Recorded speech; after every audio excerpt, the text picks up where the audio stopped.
James Holder, IFL TV, in association with Mac the Knife Global. We've got the St. George Groves. We're here in Vegas. Big fight week. Carl Frampton taking on Leo Santa Cruz in the rematch. Firstly, how are you, George? I'm very well, thank you. Good, mate. Let's talk a little bit about stablemate Carl Frampton. What's his mood like? What's he been like in the gym? He's pretty chilled, you know. I think anyone who gets to know Carl knows that he's a relaxed sort of fella. He's a bit of a practical joker. He's funny. But yeah, it all just another day for him, you know. He's a shrewd man, isn't he, Carl? Yeah, you know, I mean, he deals with the things that are tough very well, you know. I think, obviously, he's away from his family a significant amount of time once the fight's announced because he has to do his training in London, and now he's been out here for a month. So, you know, he takes it in his stride. He's been looking great in the gym, great in the gym. The little things that have probably been most tough for him in the past, you know, when it comes to drying out, making the weight, stuff like that. He's just doing that so much easier now that he's up a weight, and you know, it's been great. It's been great to watch him train. Carl Frampton, as you said, he's very meticulous in his preparation.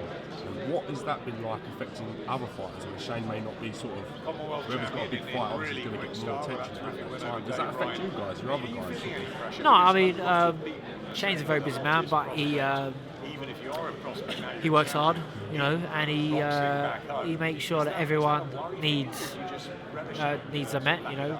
I've been out here for 2 weeks now, and you know, obviously I'm out here supporting Carl, but I could have flew out Friday to support him. I'm out here training, and Shane's made time for me, even though he's in the last stage of a huge fight.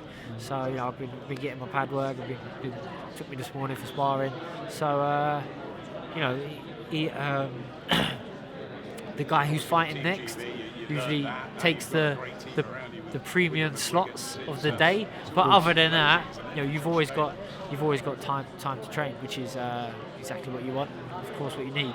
So it's just nice. It's nice for me to be in a gym around winners, around success. You know, Josh Taylor's out here fighting on the undercard. We see him fight. You know, last year winning the Commonwealth title in his like 7th fight. It's ridiculous, you know, how good this guy is. And they're all good lads. They're good crack. You know, they're funny. They've all got an accent, so I have to really sort of struggle and stray sometimes. And I just got to grips with everyone's accent this week, and now Conrad's out here, and now I can't quite comprehend Speaks Conrad. A language of his own, old Conrad. Yeah, he's so, you know, he's thick as broad, but we're never not learning. We're never not improving. So it's been great. It's been good fun.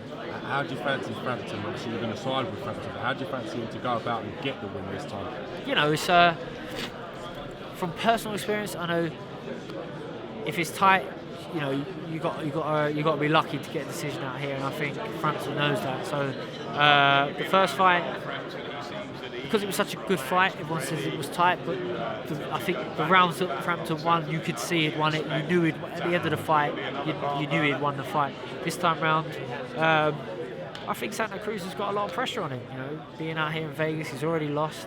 You know, that means how's he going to approach this fight? Is he going to try and work harder? Is he going to make more effort? Because both those things might end up working against him. Because if he starts letting his hands go too frequently, Carl's going to take advantage of it. You know, he's fantastic at adjusting his distance. He has a good varied jab like me. You know, he goes body to head well, and I think he has the capability of hurting Santa Cruz. So I think obviously I'm not just predicting a Carl win. I think it'll be a cleaner win. I think he'll win the rounds better, and if Santa Cruz gets desperate, then you know, anything can happen then, you know. So just changing subjects, I've heard you say before, if you were with Shane McGuigan at the BADOU Jack fight, I felt you would be already world champion. Having said that, we've heard rumours of a potential clash with CHUDINOV involving yourself. Is there any sort of movement or anything you can sort of tell us on that? Yeah, so the belt is vacant. It went out to the number 1 and 2, which is me and CHUDINOV. Fights to be made. You know, they always slap a deadline on it, and the deadline always gets sort of extended. And the deadline for negotiations was the 5th of January, but we had Christmas. The Russians have Christmas a little bit later than we do, so they were kind of offline for a bit. At the moment, my promoters, Sauerland's in touch with their promoters, and we're trying to put something together. I mean, if I was a betting man, it would be that he knows he's got to come to the UK. It's what makes sense. And we're just trying to put together a date, sort of slot into what is essentially a very busy schedule, this year back home. So it's a huge fight. For me, it's a huge fight, but I think it's a big fight in general. So. Will you have the bit between your teeth for that fight? Is that, if you can't get up, somebody said you can't get up for one title fight, you're not up for anything. Is that a genuine fight that you feel that you can get behind and go do the business? Oh yeah, of course, James. I mean, last year I had my head down and I knew every one of those fights was to get me to where I am now. And of course it's nice winning, but there was nothing truly satisfying about a win over each of those guys, especially Goodneck, who ended up being taken ill after. So, it's been a tough period. But this is a mega fight for me, and it's a fight where I feel I'm going into it in the best possible place. With a fantastic team, with a proven trainer. He's out here, working with Carl Frampton. He's got Hay next month, and hopefully I'll be his next world champion out of his stable. So I'm feeling in a great place. A bit between the teeth certainly there, and I'm excited. I'm just biding my time now until I get a date. So just out here, getting a few rounds in, trimming the fat. Keep busy, keep lean. So Carl Froch is out here. Has he offered you any sparring potentially? Can you and him have a third one behind closed doors? What happens in Vegas? No. Did you talk to him?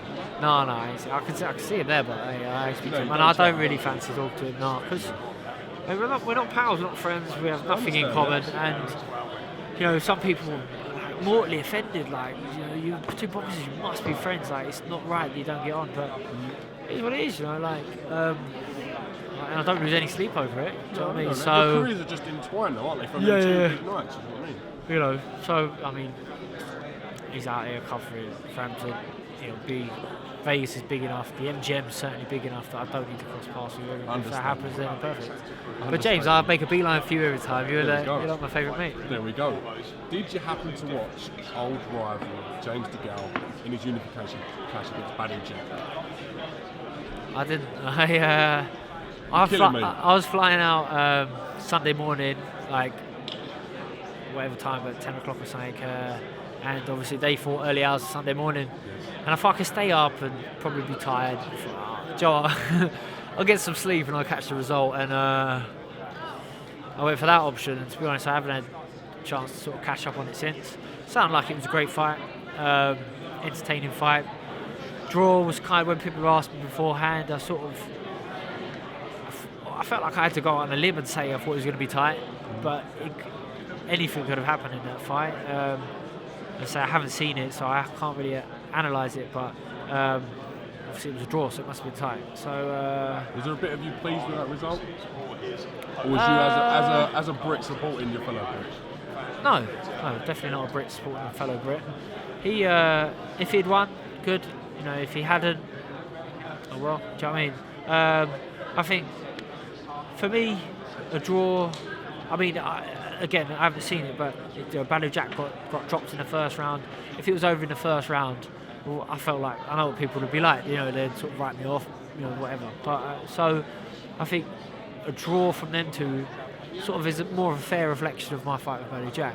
But at the same time, I feel I could do a better job now working with Shane than I did in that BADOU Jack fight the first time. So, it's all how you perform on the night.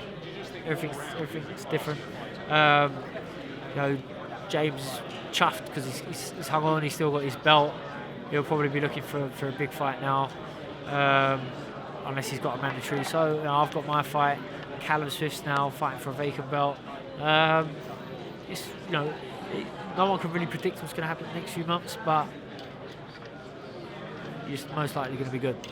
If you beat CHUDINOV, is there a possibility there could be a huge money-spinning fight between yourself and James DeGALE, or even Callum Smith? I want to focus on the DeGALE angle for the moment. Yeah. I mean, certainly. I mean, if the DeGALE fight got offered, we'll take it.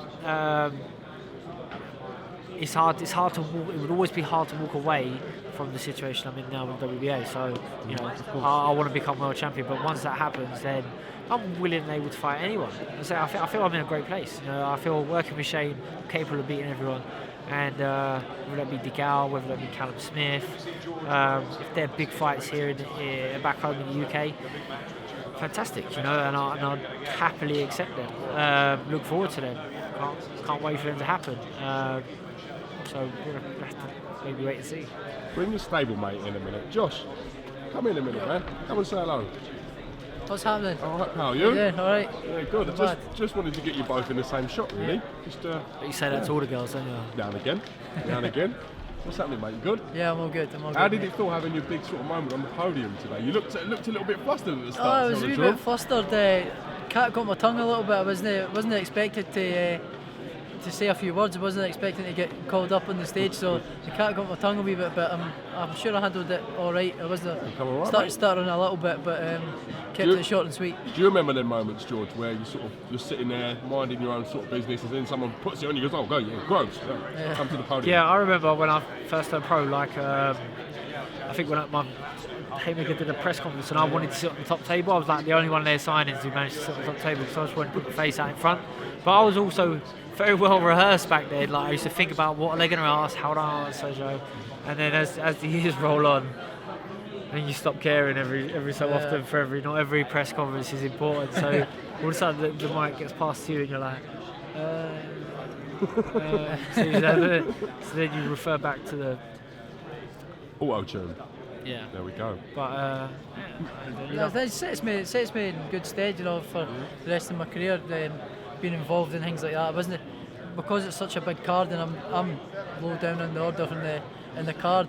I wasn't expected to say a few words, but then they called us up, so it was like nice touch by Shane. Yeah, it was good. Yeah, it was nice of him. So yeah, it's all experience. Well, I've got you both here. I want to talk about your stablemate as such, Mr. David Hay. I don't know how much day-to-day interactions you both have with David due to timing slots and the hours that Shane has available, etc. But what's he like, and how's his focus for the Tony Bellew? Oh, I think he wants to put Tony in his place, but I've not seen too much of him for since just before Christmas. So I've not seen him since then. I've not spoken to him since then. Yeah, he's been in Miami. So no, I've not seen him much, but I think his mind's on the task, guy. So, George, thoughts on the fight, mate? Yeah, I mean, likewise, I haven't seen David, but you don't want to go as far as to say it's a mismatch, but if David shows up, I think it's going to be a bit of a mismatch. You know, we saw Bowie's working with Dave Caldwell. Dave Caldwell, I feel that he's got a running insight into David because, you know, he was involved in Haymaker for so long, but things are different now. Things are certainly different for David, and he's naturally so much bigger. Do you know what I mean? So, but Bowie's been like a cruiserweight. He hasn't boxed anyone as good as David at cruiserweight. He hasn't boxed any heavyweights yet. I think he'll look to sort of try and box and fluster David. Hope that he can walk him onto a big shot. But I think David wins this fight all day long. I think it might take a couple of rounds to settle Bellew down, but once he lands a big shot, it's going to have a massive effect. You know? Do you think, in your opinion, David Hay can go on to be a dominant force in the heavyweight division again? I think it still remains to be seen. I'd like to see David stressed, you know, in a real fight where he's going to have to think about something. His fights last year were comfortable. The Bellew fight, Bellew carries enough power that you have to be wary of him. So this will be the sort of more of a gauge of how much David's got left. But if David rolls back the years, which he might not even need to, but do you know what I mean? If he's half as quick and as powerful as he was before, it gives everyone out there problems. Because he's punching from a lower height, he's punching up, he's punching hard, he's punching fast, he can cover the ground so quickly, he's explosive, and it only takes one big shot in the heavyweight division. You know? He's got a fantastic killer instinct. He can end fights when he needs to, and the big guys are not used to. They're used to the power, but they're not used to the speed. So think he's in good nick. You know, he keeps himself in good shape now, David, and once he gets through Bellew, you know he's going to have his eye on Joshua Klitschko, so see where he goes from there. Do you feel he'll get the respect he might deserve for facing someone like Tony Bellew, who is a WBC Cruiserweight World Champion? Where you look at his last couple of fights that you mentioned against Mark DeGALE and Arnold the Cobra, that probably didn't get the respect levels he deserved for them fights. Do you think he'll get that before? I think he will, yeah. I think he will. I think publicly he will. Mate, I don't know whether the heavyweights out there will sort of give him the same thing, but any heavyweight who's going to face David Haye, he's got to have in the back of his mind that this guy could turn my lights out, you know, in the blink of a second.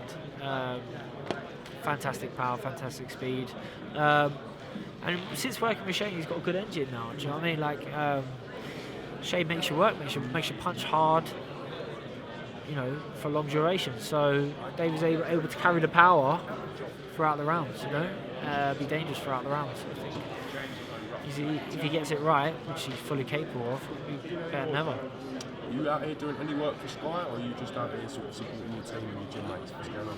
Yeah, they asked me to carry their bags earlier. And, was that the Cobra? I might make some tea and hold a camera if you want. Why? I'm sure they'd have you doing something. I'm sure they've got something. Something? Yeah, I've got something. Yeah, no, I'm stay on the fighter side of the camera this week, if possible.